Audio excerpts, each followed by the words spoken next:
Hi കൂട്ടുകാരെ, നമസ്കാരം. ഇന്ന് ഞാൻ ഉണ്ടാക്കുന്നത് ഒരു നാടൻ കറിയാണ് കേട്ടോ. പഴുത്ത മാങ്ങാക്കറി. ചോറിൻ്റെ കൂടെയൊക്കെ ഒഴിച്ച് കഴിക്കുന്ന പഴുത്ത മാങ്ങാക്കറി അല്ലെങ്കിൽ പഴമാങ്ങാക്കറിയാണ് ഇത്. പിന്നെ പുളിശ്ശേരി അല്ല കേട്ടോ. ഇപ്പം നമ്മുടെ നാട്ടിലൊക്കെ മാങ്ങ ഒത്തിരി പൊഴിഞ്ഞു വീഴുന്ന സമയമാണ്, ധാരാളം ഉണ്ട്. അപ്പം നമുക്ക് ഒരു പഴുത്ത മാങ്ങാക്കറി ഉണ്ടാക്കിയാലോ? വീഡിയോയിലോട്ട് പോകാം. നാട്ടുമാങ്ങയാണ്. നാട്ടുമാങ്ങ പഴുത്ത് പൊഴിഞ്ഞു വീണതാണ്. അതെല്ലാം നല്ലപോലെ കഴുകി വൃത്തിയാക്കിയിട്ടുണ്ട്. ഇത് വെച്ച് നമുക്കൊരു പഴുത്ത മാങ്ങ കൊണ്ടുള്ളൊരു പഴമാങ്ങ കറി ഉണ്ടാക്കിയാലോ? തൊലിയൊന്നും കളയാതെയാണ് ഞാൻ ഉണ്ടാക്കുന്നത്. കൂട്ടുകാരൊക്കെ ഇതുപോലെ ഉണ്ടാക്കിയിട്ടുണ്ടോ? അതിന് അരിയേണ്ട വിധം എന്ന് വെച്ചാൽ,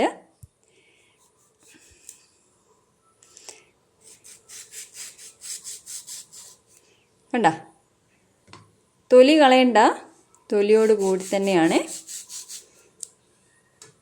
ഇത്. അതേപോലെ തന്നെ അങ്ങിടണം. മാങ്ങാണ്ടിയോട് ചേർന്നുള്ള ഭാഗം അതേപോലെ അങ്ങിട്ടേക്കുക.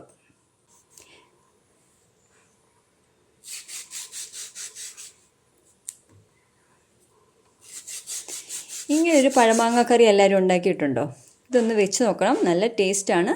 കണ്ട, ഇത് അതേപോലെ അങ്ങിട്ടേക്കുക ഈ ഭാഗം. അങ്ങനെ ഞാനിതെല്ലാം ഒന്ന് അരിഞ്ഞെടുക്കട്ടെ.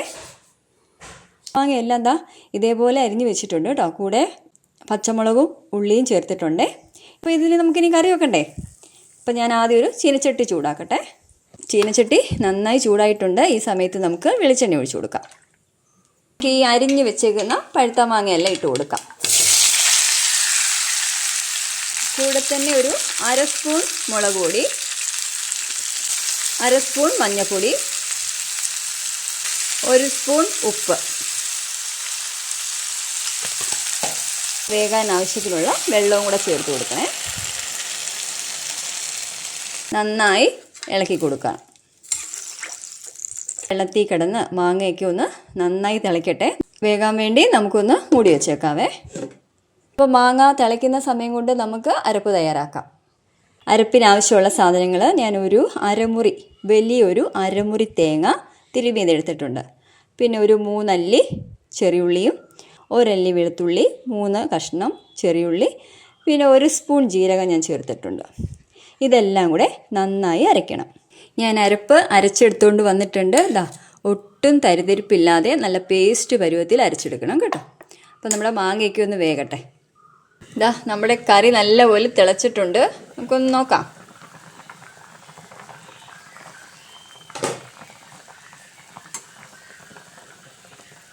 ഇച്ചിരിയുടെ ഒന്ന് തിളച്ചോട്ടെ. മാങ്ങ വെന്തിട്ടില്ല, ഇച്ചിരിയുടെ ഒന്ന് തിളയ്ക്കട്ടെ. ഒത്തിരി വേകണ്ട, എന്നാലും അത്യാവശ്യം മാങ്ങ ഒന്ന് വെന്ത് കിട്ടണം. ഇച്ചിരിയുടെ വേകാനുണ്ടേ. മാങ്ങ വേകാൻ വേണ്ടി കുറച്ച് നേരം കൂടെ നമുക്ക് അടച്ചു വെച്ചേക്കാം. നമ്മുടെ പഴുത്ത മാങ്ങ നല്ലപോലെ തിളച്ചിട്ടുണ്ട്. തുറന്ന് നോക്കാം. മാങ്ങ കഷ്ണമൊക്കെ നല്ലപോലെ വെന്തിട്ടുണ്ടേ. നമുക്കിനി അങ്ങ് അരപ്പിട്ട് കൊടുത്താലോ? പെട്ടെന്ന് വെക്കാവുന്നൊരു പഴുത്ത മാങ്ങ കറിയാണ് കേട്ടോ. തീ ലോ ഫ്ലെയിമിലാക്കിയിട്ട് അരപ്പ് ഒഴിച്ചു കൊടുക്കാം.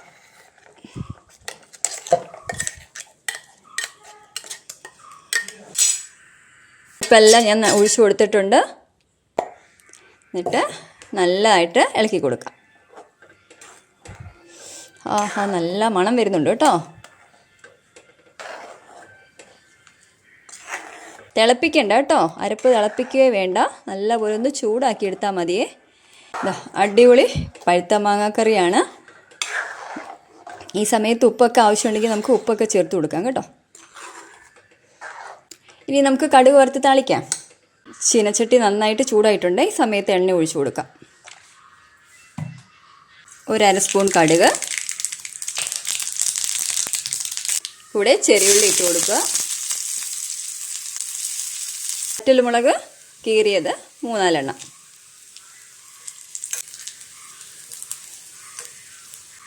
ഓഫ് ചെയ്തിട്ട് കുറച്ച് കറിവേപ്പിലയും കൂടി ഇട്ട് കൊടുക്കാം.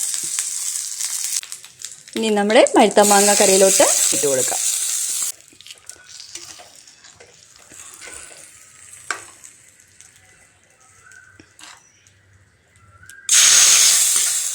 അടിപൊളി പഴുത്ത മാങ്ങാക്കറി റെഡി ആയിട്ടുണ്ട്. എല്ലാവരും ഈ പഴുത്ത മാങ്ങാക്കറി ഒന്ന് ഉണ്ടാക്കി നോക്കണം കേട്ടോ. അതിൻ്റെ ഇതാ കണ്ടോ, നല്ല പഴുത്ത മാങ്ങ കറിയാണ്. നല്ല മണമൊക്കെ വരുന്നുണ്ട്. ടേസ്റ്റി, പിള്ളേർക്കൊക്കെ ഇഷ്ടപ്പെടും. കണ്ടോ, ചോറിൻ്റെ കൂടെ ഇതും ഒരച്ചാറും മാത്രം മതി കഴിക്കാം. അപ്പോൾ എല്ലാവർക്കും ഇഷ്ടപ്പെട്ടെന്ന് വിചാരിക്കുന്നു.